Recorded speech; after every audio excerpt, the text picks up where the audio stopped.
dostávame sa do krajšej a veselšej časti tohto videjka, pretože nachádzam super nález. Pozrite sa, prúd aj s navijakom, ktorý bol zrejme stiahnutý do vody nejakou veľkou rybou. Prúd bol zlomený a vlásec na ňom bol otrhnutý, takže predpokladám, že zrejme sa udialo toto, že rybár chytal a nestihol vlastne pri zábere prúd zobrať do rúk, následne ho ryba stiahla pod vodnú hladinu, alebo možno mal ryba nervy a prúd zlomil a hodil ho do vody, ale to je asi málo pravdepodobné.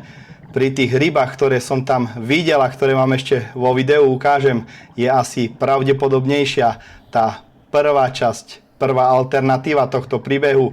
Každopádne, priatelia, ak pozerá niekto video, kto si spoznáva toto svoje vybavenie, tak prosím vás, napíšte do komentára, pretože som veľmi zvedavý, aký je príbeh tohto rybárskeho vybavenia.